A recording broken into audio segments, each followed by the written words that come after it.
দুজন ব্যক্তির ঘটনা পড়লাম। একজন ব্যক্তি প্রচণ্ড রকম আবেদ, প্রচুর ইবাদত করে। আপনারা জানেন ইবলিসও কিন্তু আবেদ ছিল, ইবলিস কিন্তু প্রচুর ইবাদত করেছে। এখন ওই ব্যক্তির একজন বন্ধু ছিল, এটা বানু ইসরাইলের ঘটনা। তো সেই বন্ধু পাপী ছিল, বিভিন্ন কবিরা গুনাহ করত। আর এই আবেদ ব্যক্তি বারবার তাকে নসিহত করতো, গুনাহ ছেড়ে দাও, তুমি পাপ করছো, গুনাহ ছেড়ে দাও। তখন সেই ব্যক্তি যে পাপ করছে সে বলতো যে আল্লাহ কি তোমাকে আমার রক্ষক বানিয়েছেন? আল্লাহ কি তোমাকে আমার উপর দারোগা বানিয়েছেন? আমাকে আল্লাহর হাতে ছেড়ে দাও, আমাকে নসিহত করতে শোনা। একদিন এই আবেদ ব্যক্তি তার বন্ধুকে একটা জঘন্য পাপ করতে দেখলো, এমন একটা পাপ যেটা দেখে তার মনে ধারণা আসলো এটা চরম জঘন্য একটা কাজ। তখন সে মুখ ফসকে বলে ফেলল যে আল্লাহ তোকে আর মাফ করবে না, আল্লাহ তোকে জান্নাত দিবে না।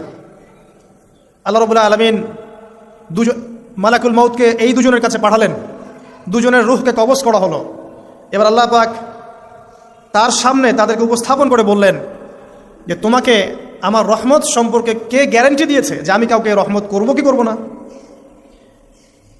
যাও, আমি তোমাকে জাহান্নামে পাঠালাম, ওই ব্যক্তি যে আমার রহমত প্রত্যাশা করেছে আমি তাকে জান্নাত দিয়ে দিলাম। দেখুন, এই হাদিসটা শুনলে মনে হয় বাহ্যিক হয়তোবা মুখের একটা কথার কারণেই সে জাহান্নামে চলে গেল।